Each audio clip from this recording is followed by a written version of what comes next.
Hey guys, and welcome back to another video. Today I'll be showing you some working periscopes, how the new radar system will work, and how that the sonar will work. So let's talk about how you can launch the periscope. First of all, you need to be at a certain depth and you need to go a certain speed. The certain speed you have to be going is under 5 knots or 5 knots.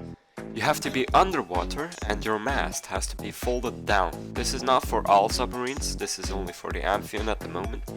But there will also be a few other new submarines from the Game Pass that will be coming.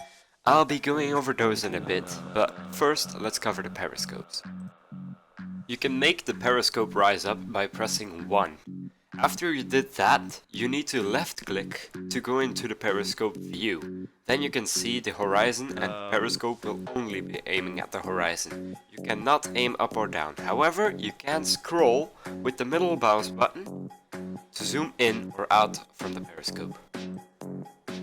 There is also a lot of fog when you start to dive. This is for the PvP aspect, I assume, so you can't see ships when you're at the periscope depth. There's also multiple types of periscopes, so there's older ones and there's newer ones. For example, the LA class submarine will have a newer periscope than the Amphion, which has a World War II attack submarine U-boat periscope. Now this is the LA class submarine. It will also get radar. As you can see right here, there is a little mast.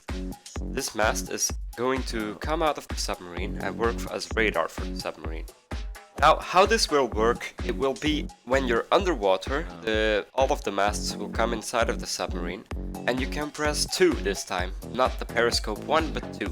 2 will activate the radar, and the radar mast individually will come out of the submarine. Now, ships are also getting radar. As you can see right here, this is a working Oliver Hazard Perry with radar. There is 2 ships out there that you can see right now. One is a submarine and one is a normal ship. There will be 3 different types of ship versions that you can see on the radar. There will be the civilian ones, there will be submarines if they are surfaced, and there will also be warships. The warships will most likely be outlined by a 2D version of the Visby.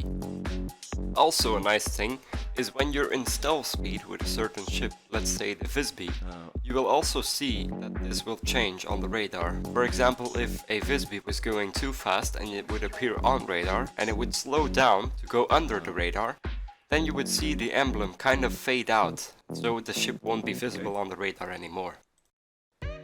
Now that submarines are going to become a PvP aspect of the game, you will have to target ships manually by using the periscope and pressing T to target a certain ship. When you have the ship targeted, you can choose between weapons. It will say select weapon and you can choose between either a missile or a torpedo. If you choose a missile, it will actually make an animation probably, and it will launch a missile at the ship. You can see that in the screenshot here shared by Captain Marcin, who tweeted this out on Twitter. Now the next thing that we have is sonar. Sonar is only used to detect other submarines, and there's 2 types of sonars.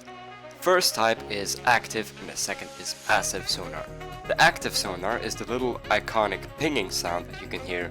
When a submarine sends out a ping, it listens for when it comes back and where it comes from. But then there is also passive sonar. Passive sonar is always listening for any other sounds that could come from outside of the submarine. Now onto the active sonar. As you can see here in the bottom right, you can activate it, but if you activate it, everyone can see you, but you can also see everyone. Now this is how active sonar works. It gives away your position, so your stealth is out of the window, but you know where the enemy will be then. Now onto passive sonar. So let's say that there is another submarine out there, and it fires a torpedo. Then it will pop up on your sonar. You will see it, but it will not see you, because that submarine's stealth is gone now, because it fired a torpedo and you heard it.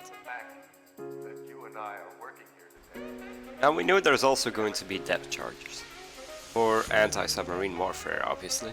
And the way that this is going to work, there's going to be a button when you're piloting the Fletcher or the Visby. And as you can see right here, there's also depth charges already ready to be deployed. What we know is that the depth charges will drop every time when you press the depth charges in the pilot seat.